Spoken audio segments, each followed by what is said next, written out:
in June, and I was actually on maternity leave at the time, and my head teacher rang me up.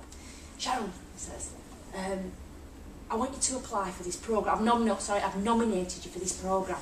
He said, it's 2 years. He says, and you're the first name that I thought of when I was told about it.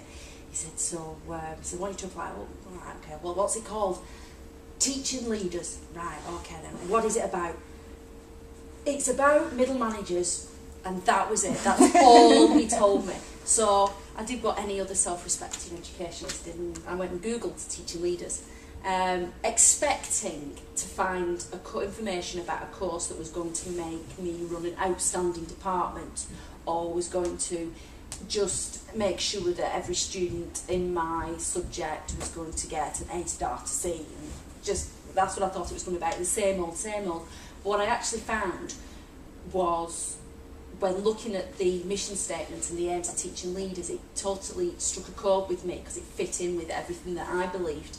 The first things that I read was that we wanted to improve the life chances of children in challenging schools.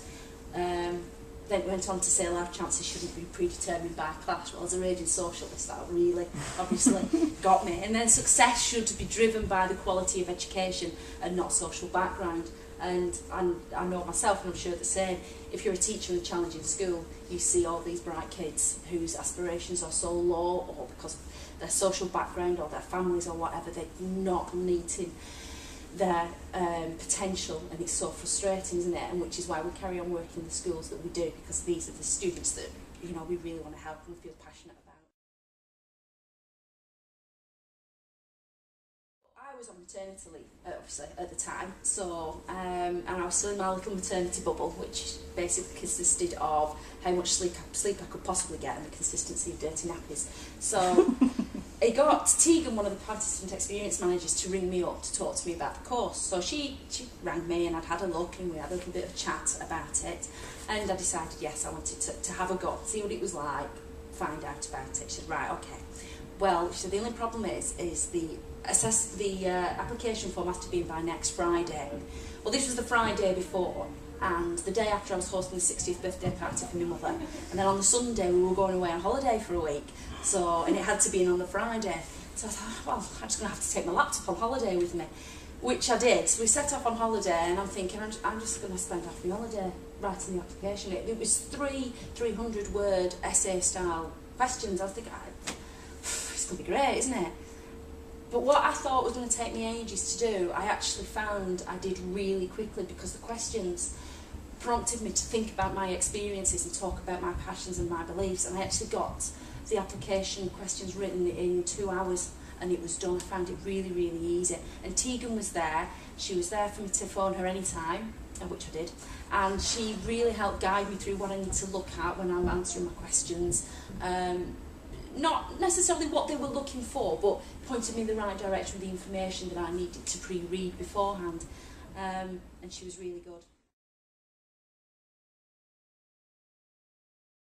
My application had been accepted, and I got through to the assessment centre. I'm thinking, what kind of course is this? There's an assessment centre, what's that all about? It's like, oh, we've got to pay for this. It's like, you don't just apply and then, you know, you're on it and you pay for it and you do it. No, you've got to go to an assessment centre. I had absolutely no idea what was coming.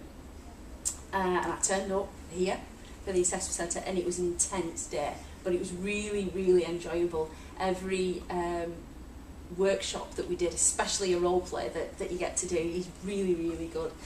And then about 2 weeks later I got a call from Tegan again saying, well done, you've been accepted on teaching leaders. And I was quite pleased with myself, because I thought, oh, it's obviously this assessment centre, it's obviously not everybody gets on, that's quite good, that. I'm quite quietly proud of myself. And then I went back into school for a keeping in touch day, and the senior leadership were coming up and shaking my hands, congratulating me on being accepted on teaching leaders. Really, really well done, Cheryl, that's a real achievement. And I was taken aback really, because I didn't realise just what a good reputation teaching leaders and future leaders had. Because I think when you're at school, you're working, aren't you? And again, you're in a bubble, aren't you? And you're trying to get through every day and trying to get through all your deadlines and doing the best that you can. And it's difficult to lift your head above the parapet and see actually what's going on sometimes, and know about these things. So obviously that made me feel even better.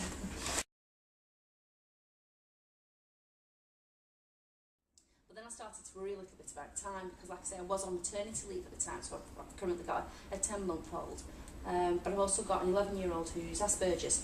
So I was really worried about my work-life balance. I was really worried about the amount of work that I'd have to do at home as well. But because the programme is centred around the Improvement Initiative, which is obviously school-based, all the work that I do is in school. I don't do any work at home for teaching leaders. There's no assignments that I have to do. So actually it works out really well. There's 4 evening sessions per term, and one of mine is on a Saturday. You're on a Saturday as well, isn't it? Yeah. But because every single session is so worthwhile, you come along to the sessions, and it's somebody who's inspirational, somebody who's been there, somebody who's an ex-head and an ex-Ofsted inspector giving you the new Ofsted guidelines and telling you how you could be using it. You come away and then you have time in your sessions where you actually plan something to take back and help you with your improvement initiative. A single session's worthwhile, you get something out of it. And we're all used to going to insets and listening to somebody talk about the newest kind of buzz topic and then going away and never talking about it again. But every single session's been really, really worthwhile.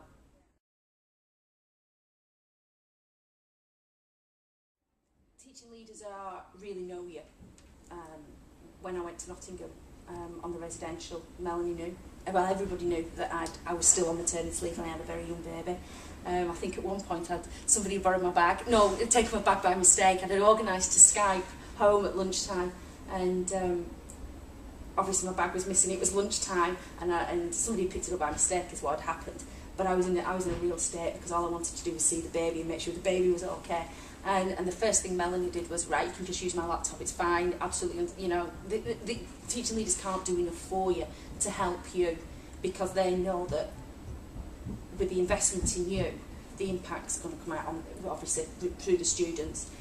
And when I went to Nottingham, and obviously Angela talked more about Nottingham, the thing that struck me and the thing that made me realise that I was on the right programme was because it's all about the kids. It's less about, it feels like it's less about us and more about them. Obviously, it's our skills that are being developed, but that's where the focus is, and that's why I think it's such a great programme. I would recommend anybody to go on this course.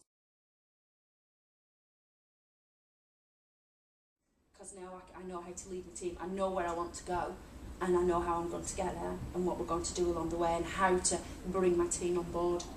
And it is a really, really worthwhile course, and I'm glad that I'm doing it.